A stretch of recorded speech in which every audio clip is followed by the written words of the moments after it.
Thank you for joining the more than 1 million people globally who will volunteer with Habitat for Humanity this year. Volunteers can serve on a build site or in an office, raising money or generating awareness for Habitat's mission. Habitat volunteers work alongside families in the heart of communities where they make effective and lasting impact. You're watching this video today because you'll soon be out on the build site, and there are key rules and procedures necessary for a safe, productive, fun, and engaging build day. This video will cover the ins and outs of risk management on the build site. You must watch this video before you step foot on an active construction site. Following these guidelines and procedures will ensure that we build safe, staying accident-free every day. It will also help you have a memorable experience as you help Habitat build stronger, more stable communities around the world. Let's get started.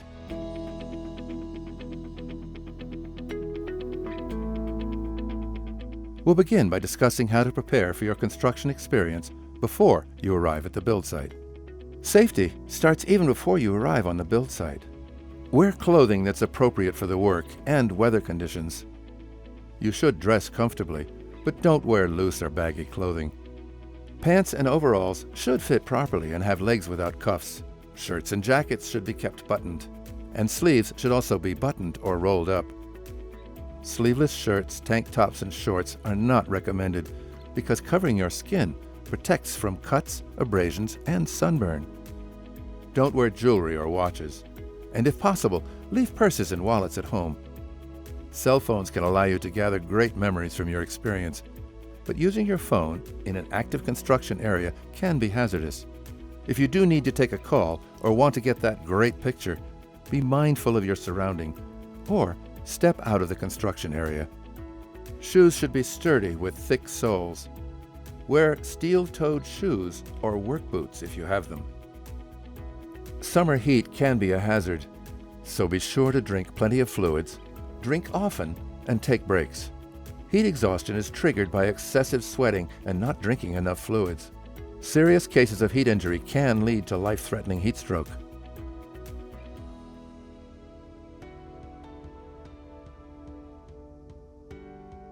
If you haven't already completed your waiver and liability form upon arrival at the build site, you'll need to fill it out on site.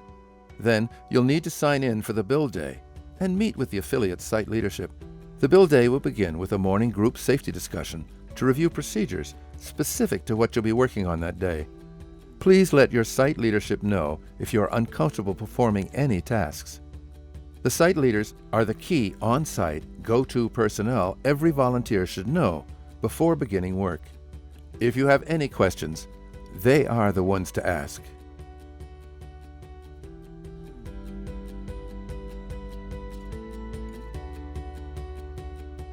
Volunteers under the age of 18 will have some important restrictions on the build site. Federal regulations prohibit young people from working at heights above 6 feet, using power tools, and doing activities like demolitions and roofing. Power tools are defined as any tool with a motor, as well as air-powered or pneumatic, used for or designed for cutting, shaping, nailing, stapling, punching wood, metal, or similar materials. There are some exceptions, so please work with the site leader before the day starts to find the best activities you can be involved in.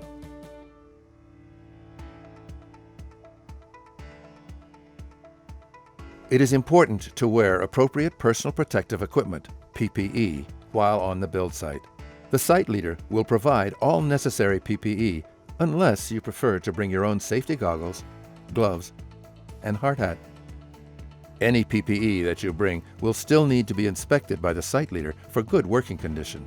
It is important that you listen to your site leadership and follow directions when they ask you to wear PPE. We recommend wearing a hard hat anytime you're on an active build site. Site leadership will identify when hard hats are required, such as when any overhead work is being done and when you are working on or near scaffolding. Wear gloves, especially if you're carrying materials or cleaning up. Hand protection is important. Proper protection prevents cuts and blisters. Loose-fitting hand protection is not recommended while working with rotation tools because they could catch your glove and pull your hand into the machinery. If you do wear gloves, a best practice is to use mechanic-style or form-fitting gloves that provide more dexterity. Respiratory protection must be properly matched to the job task. Your site leadership can help you with this because using specific respiratory masks might require more training. Wear appropriate nuisance masks or face coverings for protection against non-toxic dust such as sawdust. Safety glasses or goggles are always recommended. Safety glasses are required when working near flying debris such as sawdust and hammering nails. If you're near flying metal shavings or concrete chips, you'll need to wear a face shield as a second layer of protection. Construction sites can be very dusty places. If you normally wear contact lenses, you should wear glasses instead. Corrective eyewear also needs to meet safety standards. On the side frame of the glasses, look for a stamp that says Z87 or Z87 Plus, which means the eyewear is impact rated to meet safety standards. If your glasses don't have this stamp, then you'll need to wear goggles over your standard glasses. Hearing protection may be required around some power equipment that creates excess noise. Hearing protection on the build site might be in the form of single-use disposable foam or rubber earplug, or it might be an earmuff that covers the entire ear.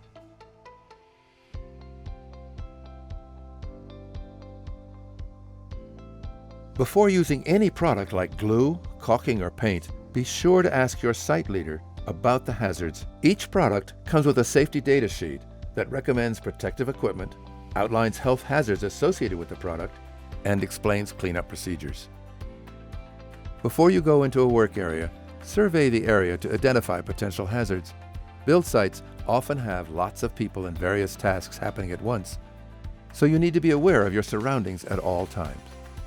Start by looking at ground level, then look at the area within your reach. Finally, check out what's going on overhead. There may be temporary power lines or other obstructions. Be aware at all times of objects that could fall from the roof. As we mentioned, we require you to wear hard hats while doing framing or demolition, or any time overhead work is being performed, and when work is being done on scaffolding. Don't be afraid to tell a teammate to stop working if they don't look well or are working in an unsafe manner. If the volunteer resists, alert the construction site leader. If your buddy suggests you take a break, accept their recommendation. Reflexes, balance, flexibility, and upper body strength typically weaken with age, as does the ability to recover from an injury. But whatever your age or physical condition, don't lift heavy items or work from heights beyond your comfort and capacity. Be aware of your surroundings, especially when carrying long objects. Be aware of where your coworkers are and what they are doing around the build site. Don't back up or move in any direction where you don't have a clear line of sight. Never back up when you're on a roof.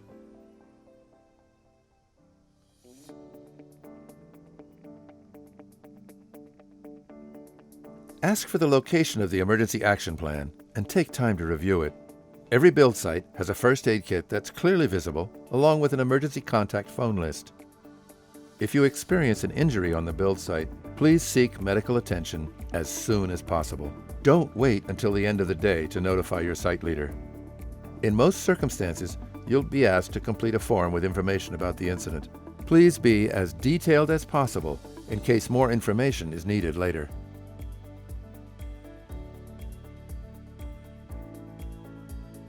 If you have basic hand tools such as hammers, tape measures, carpenter pencils, tool belts, or basic woodworking tools, bring them. We have a limited number of tools available, so it's a big help if you have your own. If you do bring your own tools, they must be in good working condition and will have to be approved by the site leadership to make sure they comply with all build site requirements. Please do not bring handmade tools, tools that you have modified or repaired yourself, or tools with missing or damaged safety features. Make sure your tools are sharp and properly adjusted so the handles are on tight and in good condition. Dull tools are hazardous because excessive force must be used to make them work. Hold and use your tools correctly and always carry them with care. If you bring personal tools, make sure they're identifiable as yours. With so many people on a build site, it's easy for your tape measure or hammer to be confused as a habitat tool. Brightly colored tape or markings make it easier to quickly spot your tools and let others know they're not habitat property. We can't overstress the importance of exercising extreme care when using power tools. A serious injury can easily occur if you're not familiar with the correct procedure of operating power tools. Before you begin, make sure you understand all safety procedures involved and have been instructed on the proper use by a site leader. In general, if you use the tool safely and as designed, you will use it correctly. Don't forget to inspect the tool for defects or safety hazards before use. When using a power saw, for example, make sure that what you're cutting is properly supported and that your power saw is properly adjusted and tightened. Make sure the blade is clear before starting the saw. A jarring kick can occur if the blade is touching the wood when you power it on. Table saws must have guards installed and must be in good working condition. Remember to never reach under material being cut. Always unplug saws or power tools before changing or adjusting blades, drill bits, or other accessories. Under no circumstances should you bring a nail gun to a habitat build site. Nail guns can be very dangerous when used by inexperienced volunteers and are used in specific situations by trained users, so please use hammers only.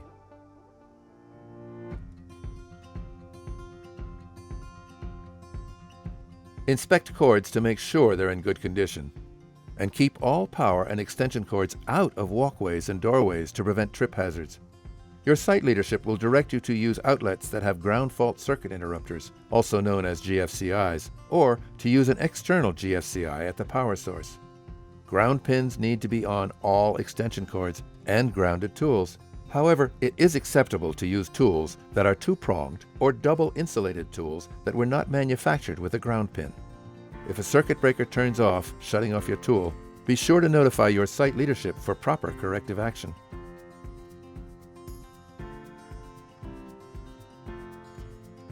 Good housekeeping refers to the overall neatness and orderliness of a build site. A well-maintained build site is a proven component of accident prevention. Lumber or piles of trash should not be lying around. Such trip hazards can cause serious injury.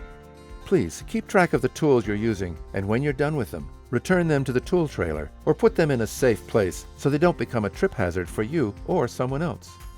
If you see something lying around, please pick it up. If you see a nail or screw sticking out of a board, remove it or hammer it down immediately or notify the site leader. We're responsible for the safety of ourselves and our co-workers on the build site. To work safely with either hand tools or power tools, make sure you're on firm, solid ground. Do not try to work over rough piles of dirt or on stacks of material or scaffolding that are unstable, and always watch for slippery conditions. Be aware of excavated trenches or holes, gaps in the floor, steep drop-offs, and other hazards. Only trained workers are allowed in or near any holes in the ground, like excavation or trenches, so stay 6 feet or more away from the edge. Holes in floors should have covers or guardrails around them. Never leave a hole unattended. Don't forget to help clean up at the end of the workday.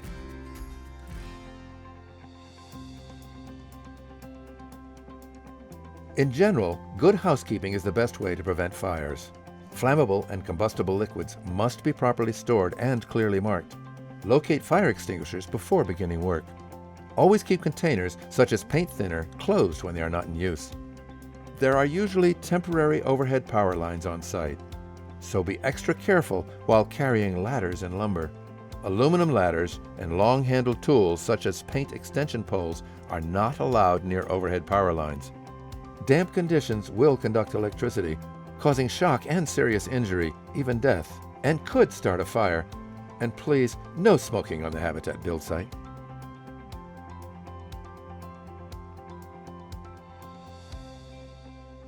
Ladder safety is another area that requires your attention. We often take ladders for granted by not using them as designed and not following guidelines, which can result in serious injury. Always check the condition of the ladder before using it, and if you spot a problem, alert your construction site leader. Use a ladder only for its designed purpose, whether it is an extension ladder, step ladder, or leaning ladder. Do not use the top 2 steps or the braces of the ladder. They are not intended for climbing. Step ladders can be used only when they are fully open and the spreader bar is locked. Never exceed a ladder's posted load limits. The ground surface should be level and solid.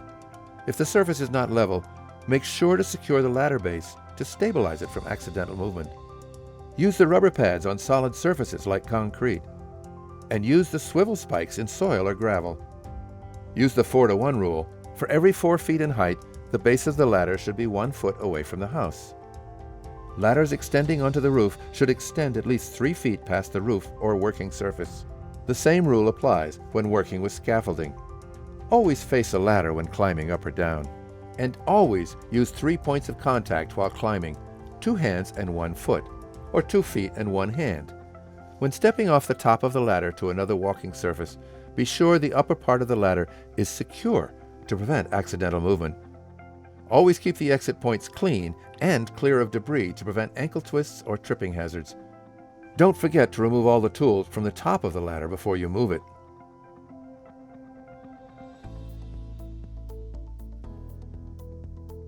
Most Habitat for Humanity construction sites use some form of scaffolding. Meet with your site supervisor for training on how to use the scaffolding at your build site. We cannot stress enough the importance of roof safety. When working on a roof, always move slowly and carefully. Only crews trained in fall protection can work on roof construction. Always inspect equipment and harnesses before usage. The trained work crew must always use some form of fall protection. For example, you may be asked to wear a full body harness while working on a roof. Trained workers need to keep the roof clean and clear of loose items that could cause someone to slip. Nails, shingles, tools, etc. Guardrails may be used for roof edge protection, so use caution when getting near them. Railing systems are designed to have a 200-pound minimum downward and outward force, so do not sit or lean on them.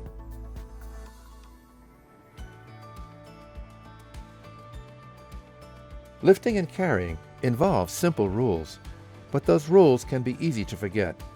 When lifting, stand close to the load, bend at your knees, not your waist, and lift by straightening your legs and keeping your body as vertical as possible. Do not underestimate the weight of an item. If it feels heavy or is too bulky to see over or around, get someone to help move it. Always check for a clear walking path before you start your lift, and when possible, use available steps and stairways to prevent leg, ankle, foot, or back injuries.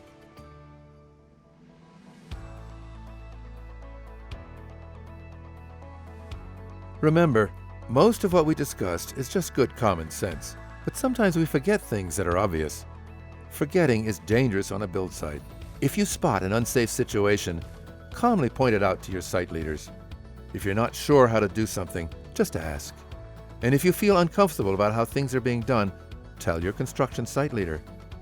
Thanks for your attention. Enjoy your day serving with Habitat for Humanity. We all want to build safe by staying accident-free every day, so our local homeowner family can enjoy the finished product, a decent, healthy, affordable home.